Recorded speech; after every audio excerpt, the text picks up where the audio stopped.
Every week, the Payne family cuts straight to the real financial story. The one question, Bob, everyone's asking is, are we in an artificial intelligence bubble? You've been through boom and bust. What do you think? No hype, no myths. Just what actually matters to your money. Does feel very similar to what we experienced in the 90s. Where are we, though? Are we in 1995, 1997, 1999? Listen to the Pain Points of Wealth on the Red Apple Podcast Network. Sunday morning. Well, with us today is Lynn Shaw, and she worries about our kids. She worries about her own kids, but she worries about our kids. And so many things are happening in our country that are putting our kids in danger. And, well, Lynn Shaw, would you like to talk about it on a Sunday morning?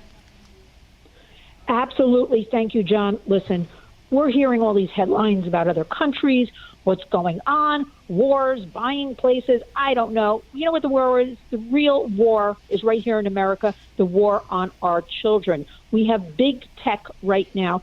I'm going to say, John, they're basically running Capitol Hill with their influence. You know, January is traditionally, always is, Human Trafficking Awareness Month. And blue is the color of human trafficking. Blue signifies a blue heart, a sad heart, and, you know, hope.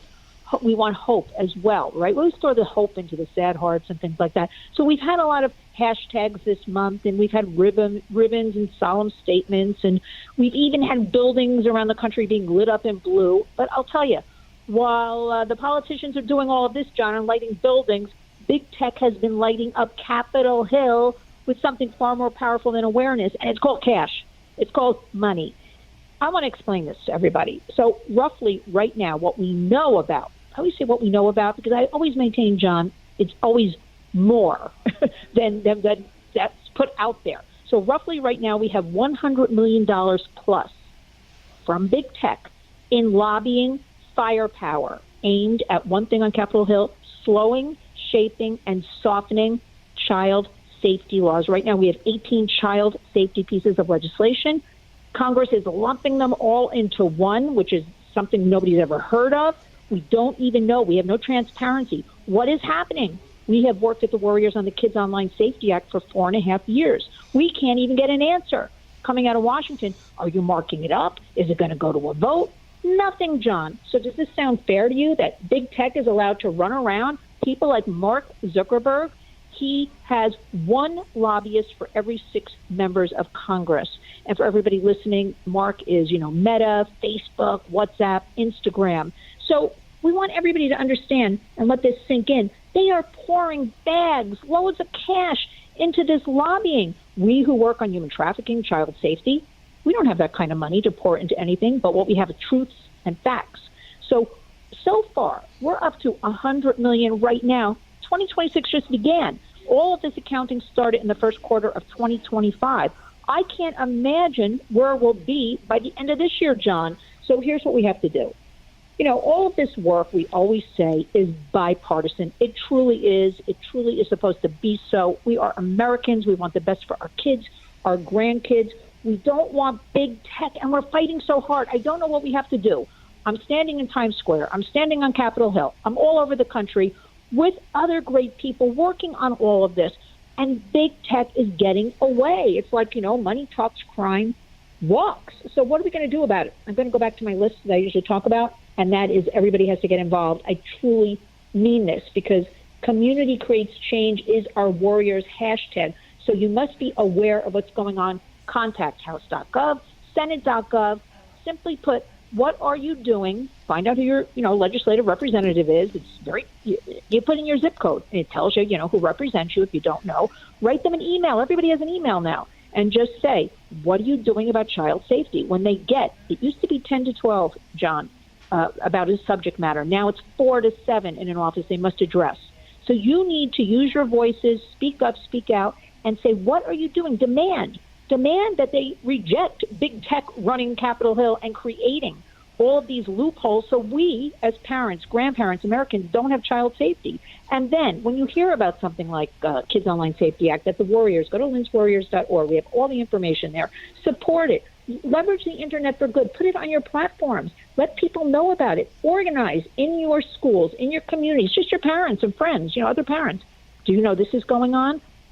Let's come together. Let's come together as a group. Even if it's 2, 3, 4 of us, let's go to who represents us and let's talk about it and push for media coverage. Media does not, except for WABC, very few people really cover what we talk about. I'm not going to say next to nobody covers what we're talking about here on the Cats Roundtable, and get them to open their ears and eyes, but that's a whole other program about the media and covering things like this.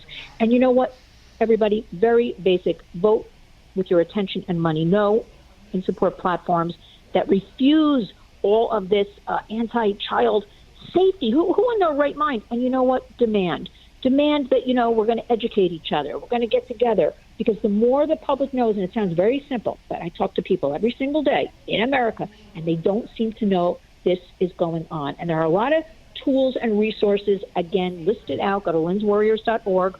A lot of great people and a lot of ethical tech people working on these issues, but you don't hear about them. And they are demanding as well on Capitol Hill that enough is enough. And you know what? That we band together, we come together, we speak up, we speak out, and know your rights, all in the name of safety for our children, our grandchildren, and all Americans. It's really a national security threat. And that's the most important thing to a lot of us, Yes. It's the only thing, John. I mean, really, our future, our children, our grandchildren, our future American, adults and leaders. And what is it going to be in 5 years? I come on the show every week, and every week the fight is harder with the AI, the artificial intelligence. We have a coalition in Washington. We're constantly working behind the scenes. Again, bipartisan, right? Nobody wants to listen about child safety. Why, John? Why? I don't know, and that's the most important thing. And that's I'll tell you, I spoke to Secretary. Secretary Kennedy this week, and I thanked him for everything he's doing for our kids in making them eat better product. That's a start. We need healthy kids, but you know what? As far as food, even, we need healthy minds, right? The internet has polluted the minds of everybody, and especially children who have grown up 30 and under the internet bubble. The minds have been polluted. So you know what? The hopeful message is we really do have now pushback where kids themselves, you don't hear a lot about this, teenagers, kids in college, a little bit older, 25, putting down the phones, getting landlines, a whole group on Long Island, the parents all banded together. They bought their kids for Christmas landlines. So no teenagers, no cell phones. They're doing great. We have the bell-to-bell program across the United States in many different school districts, and that means no cell phones in the classrooms during the school day. Doing great. So there is a lot of hope, but we have to know about it, and then we have to act upon it. That's it. Community Lynn creates Shaw, change. thank you so much for calling in today, and we'll catch up with you again soon. Thanks, John. We'll talk soon. Every week, the Payne family cuts straight to the real financial story. The one question, Bob, everyone's asking is, are we in an artificial intelligence bubble? You've been through boom and bust. What do you think? No hype, no myths. Just what actually matters to your money. Does feel very similar to what we experienced in the 90s. Where are we, though? Are we in 1995, 1997, 1999? Listen to the Pain Points of Wealth on the Red Apple Podcast Network.